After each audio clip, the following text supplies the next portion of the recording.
सूझा नहीं, जो कुछ हाथ लगे पुष्प वही अर्पण कर दिए। बस प्रणाम करके बैठ गया उनके सामने। कितना अद्भुत दृश्य है। ये साधकों से पूछो कि उनके लिए कितनी बड़ी घटना हुई होगी कि जीवन में वो आ गया जिसके आने से सारी कठिनाइयां दूर हो जाती हैं, जो दुर्बोध को सुबोध कर दे, कठिन को सरल कर दे, असंभव को संभव कर दे, अप्राप्य को प्राप्य कर दे, वो गुरु है जो हमें हमारे अंधकार, दैन्य, दारिद्र्य और अभाव को छीन लेता है। मेरे से वेदव्यास लिखते हैं बड़ी सुंदर सी पंक्तियां, अतः प्रक्षामि संसिद्धि योगिनाम परमं गुरुं पुरुषस्य यत् कार्यं म्रियमाणस्य सर्वथा। उस पुरुष को क्या करना चाहिए जिसके सामने मृत्यु खड़ी हो? उस पुरुष को क्या करना चाहिए?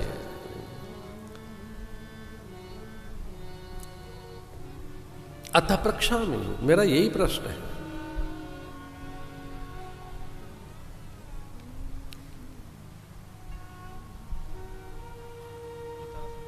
गुरुदेव कहते हैं मृत्यु एक क्रमिक घटना है, हर पल है वो तो। नश्वरता, क्षणभंगुरता हर पल है।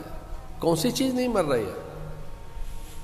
यह है ऐसा क्या जो सदा रहता है? कोई भी एक ऐसी वस्तु बताओ जो टिक कर रहने वाली हो। भोर कभी टिकी है, वो दोपहर बन गई। दोपहर कभी रही है, वो सांझ बनकर सरक गई। सांझ कभी रही है, रात बन गई। रात कभी रही है, प्रभात हो गई। बचपन कभी रहा है, वो तो कैशोर्य और तरुणाई में बदल गया। तरुणाई रही है क्या, वो तो यौवन हो गया। यौवन कभी रहा है क्या?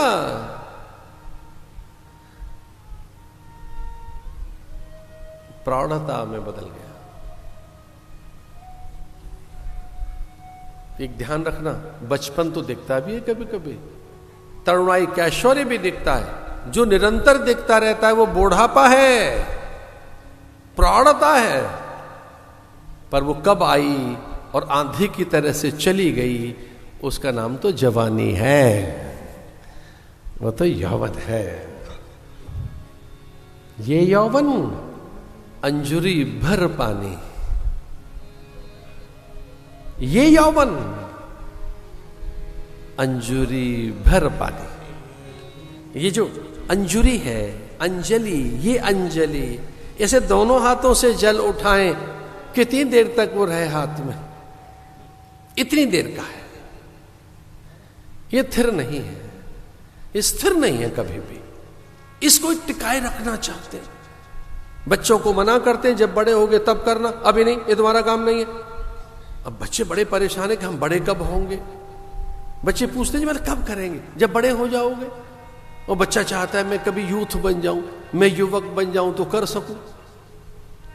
बूढ़े कुछ कर रहे हो तो टोकते हैं, अरे हमारा क्या बुढ़ापे में सूझ रहा है, ये आपका काम है, ये बूढ़ों को करना चाहिए।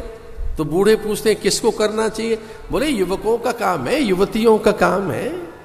तो बूढ़े कुछ कर नहीं सकते, बच्चे जिसे कर नहीं सकते, जिसे आपको करना चाहिए अगर आप युवक हैं तो कब करें? ध्यान रखना, इस चीज को बचा के रखना चाहता आदमी। यूथफुलनेस, आप यूथफुल रहना चाहते हैं। यूथ माने युवक। आप बूढ़े रहना चाहते हो क्या? उसमें तो कुछ होगा ही नहीं। बच्चे रहना चाहते हो क्या? दुनिया भर की मर्यादाएं ये नहीं करेंगे, बच्चे नहीं कर सकते, बच्चे बाहर निकले, बच्चों का काम नहीं है। अरे किसका काम है? बूढ़ों का है नहीं, बच्चों का है नहीं, तो किसका है? युवकों का। तो आदमी को एक बात समझ में आई कि बाल काले करते रहो और युवक दिखते रहो। समझ आ गया उसे? भाई यूथफुलनेस रखो अपनी। इस धरती पर सर्वाधिक अगर कोई खर्च है तो इसी बात का तो है, वेलनेस, ब्यूटी, सौंदर्य प्रसाधन, शक्ति सामर्थ्य। बल बुद्धि वीर्यवर्धक, ये धातुएं जो हैं, बुद्धि वर्धक, ये जो रज है, वीर्य है, आकर्षण है अथवा शक्ति है, रक्त है, मांसलता है, मादकता है, वैसा अन्न, वैसा विचार, वैसे प्रयोग, ऐसा मंत्र रखना क्या चाहते हो भाई? एक ने तो अपने बच्चे से यौवन उधार मांग लिया, ययाति ने अपने पुत्र से कहा, वो 2 पुत्र थे, उन दोनों बेटों को बुलाया कि कौन बेटा मुझे यौवन देगा, मैं फिर से यौवन चाहता हूं। एक बच्चे ने कहा मैं दूंगा,